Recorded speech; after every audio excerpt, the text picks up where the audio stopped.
আফ্রিকার জন্য প্রেশার হইতে পারে, বাট কানাডার জন্য ইজি হবে। একটা ব্যাকআপ হিসেবে কতটা ভোগাতে পারে? যে পাওয়ার ফুটবলে তারা এগিয়ে, আজকের ম্যাচে এই জায়গাটা আসলে তারা কতটা এগিয়ে থাকবে? কারণ তারা তো ইতিহাস করতে যাবে। কানাডার জন্য আসলে কতটা চ্যালেঞ্জিং? তো কানাডাকে কিছুটা এগিয়ে রাখা যায় হোস্ট টিম হিসাবে। আসসালামু আলাইকুম দর্শক, স্বাগত জানাচ্ছি আজকের বিফোর দ্য হুইসেলের আরেকটি পর্বে। এবং নকআউট পর্ব আসলে শুরু হতে যাচ্ছে এবং প্রথম ম্যাচে মুখোমুখি হচ্ছে কানাডা এবং সাউথ আফ্রিকা। এবং আমাদের সাথে আজকে আলোচনা করার জন্য যুক্ত আছেন বাংলাদেশ জাতীয় ফুটবল দলের সাবেক অধিনায়ক মামুনুল ইসলাম। মামুন ভাই কেমন আছেন? এবং প্রথম ম্যাচটা অবশেষে শুরু হতে যাচ্ছে, কি এক্সপেকটেশন? ধন্যবাদ আপনাকে। গ্রুপে যখন নকআউট স্টেজে আপনার ম্যাচ হচ্ছিল south Africa and Canada, host টিমের একটা ম্যাচ হবে। হোস্ট টিম চাবে তারা তাদের নতুন ইতিহাস করার জন্য তাদের ওয়ার্ল্ড কাপ হোস্ট হিসাবে তারা জানি সেকেন্ড রাউন্ডে যেতে পারে নকআউট পর্বে। এই ম্যাচটা আমি মনে করি যে এটা আফ্রিকার জন্য প্রেশার হইতে পারে, বাট কানাডার জন্য ইজি হবে, কারণ তারা হোস্টের সাপোর্টটা পাবে এবং ডেভিডের মতো তাদের স্ট্রাইকার আছে। মানে ওয়ার্ল্ড ফুটবলে এই ওয়ার্ল্ড কাপে 3জন হ্যাটট্রিকের মধ্যে তার একটা হ্যাটট্রিক। আমি মনে করি যে কানাডা খুব ফাস্ট ফুটবল খেলে এবং তাদের ইমপ্রুভমেন্ট চোখে দেখার মতো। আফ্রিকা আসলে সাউথ আফ্রিকার ব্যাপারে বলতে গেলে তারা তো একবার হোস্ট ছিল এবং তারা আই থিঙ্ক গ্রুপ রানার্স হবে এখানে এসেছে। গ্রুপ চ্যাম্পিয়ন আর গ্রুপ রানার্স হবে একটা ম্যাচ হবে, ভালো ম্যাচ হবে কারণ নকআউট সিস্টেম সবসময় আপনাকে এই ধরনের ম্যাচে আপনার গোল রিসিভ না করা, গোল সুযোগ বের করলে গোলটা ফিনিশ করা, সব কিছু মিলে একটা হাই ইন্টেন্সিটিতে ম্যাচ হবে, পাওয়ার হবে। আফ্রিকা পাওয়ার ইউজ করবে, কানাডাও পাওয়ার ইউজ করে, স্পিডি ফুটবল খেলে। আমি মনে করি যে এই দুইটা ম্যাচের মধ্যে কানাডাকে কিছুটা এগিয়ে রাখা যায় হোস্ট টিম হিসাবে, কারণ তারা তো ইতিহাস করতে যাবে। আর আফ্রিকা ছিল আপনার ইতিহাসের এগেনস্টে, একটা ভালো হোস্টের এগেনস্টে খেলতেছে, তাদের এক ধরনের প্রেশার থাকবে। তাছাড়া কানাডার অধিনায়কের একটা ইনজুরি নিয়ে কনসার্ন রয়েছে এবং পরবর্তী ম্যাচ খেলতে পারে, এখন পর্যন্ত সর্বশেষ আপডেট অনুযায়ী খেলার কথা। তবে এখানে কি মনে হচ্ছে একটা ব্যাকআপ হিসেবে কতটা ভোগাতে পারে যদি না না, খেলতে পারে? আসলে টিমের ক্যাপ্টেন যদি না খেলে এটা একটা প্রবলেমের ইস্যু আছে, বাট আমি মনে করি যে এটা রিকভার করতে গেলে আপনাকে ওইভাবে চিন্তা করতে হবে। বাট আপনি যেটা বললেন 50-50 খেলতেও পারে, নাও খেলতে পারে। আর যদি খেলে আমি মনে করি এটা কানাডার জন্য বেটার হবে। তাছাড়া সাউথ আফ্রিকা টিমে যদি আমরা দেখি তাহলে এখানে ওরা বেশি কাউন্টার অ্যাটাক নির্ভর ফুটবলটা খেলে থাকে। এটা কানাডার জন্য সে কতটা চ্যালেঞ্জিং হবে? মাস্ট বি চ্যালেঞ্জিং হবে। আমি মনে করি যে কানাডা প্রেসিং ফুটবল খেলবে আর আফ্রিকা কাউন্টার অ্যাটাক ফুটবল খেলার সুযোগ থাকে। কাউন্টার অ্যাটাক ফুটবল আসলে ডিফিকাল্ট। ট্রানজিশন মুভমেন্টে যদি আপনার ডিফেন্ডিং লাইন বা ডিফেন্সে আপনার বেশি প্লেয়ার না থাকে, সুন্দর ব্লক সৃষ্টি না হয়, তাহলে কাউন্টার অ্যাটাকে আপনার জন্য ডেঞ্জার হয়ে দাঁড়াবে সাউথ আফ্রিকা। তাছাড়া যদি মাঝমাঠ দখল কিংবা বল পজিশনের কথাটা বলি, সেখানে কিন্তু কানাডা আসলে হাই প্রেসিং ফুটবলটা খেলে থাকে এবং ডিফেন্সিভ ফুটবলটা আসলে খেলে দক্ষিণ আফ্রিকা। কি মনে হচ্ছে এখানে ব্যাটেলটা দেখেন, কেমন হবে? আপনার 50-50 বলে তো পাওয়ারফুল টিম জিতার সুযোগ থাকে, বাট উইথ বলে কানাডা সুপার ফুটবল খেলে।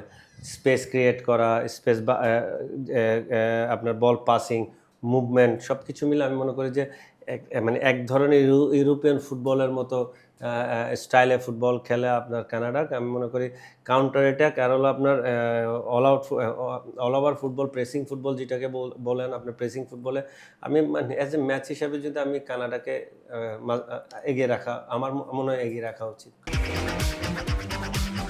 বাবা, এত এনার্জি কই পাও? এই পাওয়ার চুমুকে অ্যাকশন। তাছাড়া দক্ষিণ আফ্রিকা যে এই নকআউট স্টেজে গেল এবং গ্রুপের রানার্স আপ হিসেবে গেল, তারা প্রথম ম্যাচটা মেক্সিকোর এগেনস্টে 2-0 গোলে হেরেছে। দ্বিতীয় ম্যাচটা চেক রিপাবলিকের এগেনস্টে ড্র করেছিল 1-1 এবং থার্ড ম্যাচটা সাউথ কোরিয়ার এগেনস্টে হেরেছে। কি মনে হচ্ছে যে কোন জায়গাটা আসলে তাদের ট্যাকটিক্যালি বেশি এগিয়ে রেখেছিল গ্রুপ স্টেজে? দেখেন, আসলে পাওয়ার ফুটবল খেলে তো পাওয়ার ফুটবলে তারা এগিয়ে, 50-50 ডুয়েল এগিয়ে, এবং তারা খুবই স্ট্রং থাকে এবং তাদের রানিং কন্ডিশন খুব ভালো থাকে। এইসব দিক দিয়ে এগিয়ে। আপনি ডিপ ডিফেন্ডিং খেলা কাপভার্দের গ্রুপ রানার্স আপ হয়েছে। ডিফেন্ডিং আপনার কঙ্গো একদম ডিপ ডিফেন্ডিং খেয়ে 3 নাম্বার টিম হিসাবে আপনার কোয়ালিফাই করেছে। সব কিছু মিলে যারা ডিপ ডিফেন্ডিং করতেছে তারা আসলে খুব সেফ জায়গায় থাকতেছে, কারণ গোল রিসিভ করতেছে না। আপনাকে এরকম এক্সট্রাঅর্ডিনারি অ্যাটাকিং মুভমেন্ট করে আপনাকে ব্লক ভাঙতে হবে। তাই আমি মনে করি ওই আশেপাশে যতটুকু আপনি চিন্তা করে দেখবেন কানাডার প্রেসিং ফুটবল আর টিকি টাকা টাচিং ফুটবলের এগেনস্টে আপনার পাওয়ার ফুটবলের এগেনস্টে খেলবে, তাইলে আপনাকে মাস্ট বি স্কোর তো করতে হবে। স্কোর না করলে যত সময় যাবে তত কানাডার জন্য এই ম্যাচটা ডিফিকাল্ট হয়ে উঠবে। তাছাড়া যদি আমরা দেখি যে গ্রুপ পর্বে আমরা দেখেছি যে দক্ষিণ আফ্রিকা কিন্তু সেট পিচে ডেঞ্জারাস একটা টিম হিসেবে কাজ করেছে, ভালো কিছু সেট পিচ নিয়েছে।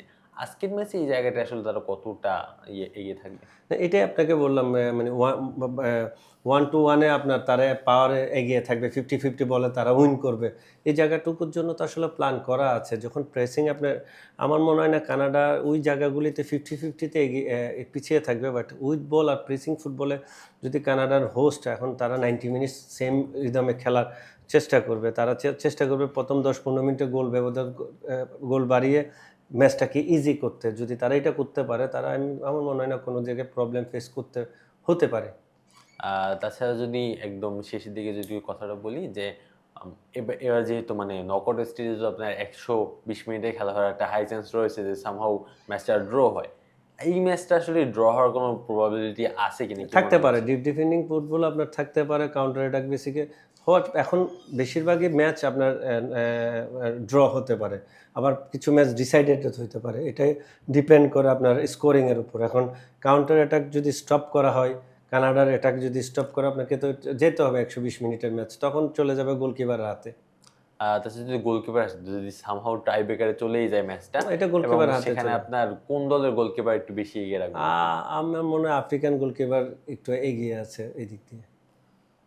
তাছাড়া যদি একটু বলি যে হিস্ট্রিক্যালি আসলে কানাডা বেটার টিম এবং সাউথ আফ্রিকা খুব একটা আন্ডারডগ। তারা যে এই পরবর্তী রাউন্ডে এসেছে এটাই তাদের জন্য হয়তো অনেক বেশি। আজকের ম্যাচে মাঠে নামার পর একটু প্রেশার বেশি থাকবে কিনা? না, মাস্ট বি প্রেশার থাকবে। আমি বললাম না, কানাডা হিস্ট্রি করতে যাবে, আফ্রিকা তাদের ওই জায়গা থেকে চেষ্টা করবে সেকেন্ড রাউন্ড কোয়ালিফাই করতে, নকআউট রাউন্ড আরেকটা খেলার জন্য। আমার মনে হয় না ইজি ম্যাচ হবে, but Canada host team, Canada চাবে তারা হিস্ট্রি করার জন্য, তারা প্রথম মানে তাদের ওয়ার্ল্ড কাপ হোস্ট হয়ে তারা সেকেন্ড রাউন্ডে খেলার জন্য, কারণ তাদের স্টার্টিং খুব ভালো ছিল। তারা 6 গোলে আপনার কাতারকে হারিয়েছে। আমি সব কিছু মিলে তারা একটা ভালো শেপে আছে। আমি মনে করি যে তারা যদি চেষ্টা করে, আসলে এটা সম্ভব, পসিবল। তাছাড়া আগে আপনি বলেছিলেন যে কানাডা অনেক বেশি এগিয়ে থাকবে হয়তোবা সাউথ আফ্রিকার এগেইনস্টে। তবে যদি আপনার কাছ থেকে জানতে চাই আজকের ম্যাচ আসলে শেষ পর্যন্ত কি মনে হচ্ছে কারা আসলে জিতবে? না, আমি তো বললাম কানাডার দিক দিয়ে আমার এগিয়ে থাকবে। কানাডা আফ্রিকা যদি আপনি বেছে নিতে হলে, আমি মনে করি যে কানাডা জয়লাভ করতে পারে। আচ্ছা দর্শক, শুনছিলেন প্রথম ম্যাচ নিয়ে আসলে ডিসকাশন এবং আমাদের সাথে আজকেও যুক্ত ছিলেন বাংলাদেশ জাতীয় দলের সাবেক ফুটবলার মামুনুল ইসলাম। এবং আশা করি আমরা যে নকআউট স্টেজে প্রথম ম্যাচটা অনেক বেশি জমজমাট হবে এবং আমরা পরবর্তী ম্যাচ নিয়ে আসলে আপনাদের সাথে ডিসকাশন করতে চাই। আপাতত এখানেই বিদায় নিচ্ছি। আশা করি এই ম্যাচটা উপভোগ করবেন সকলেই।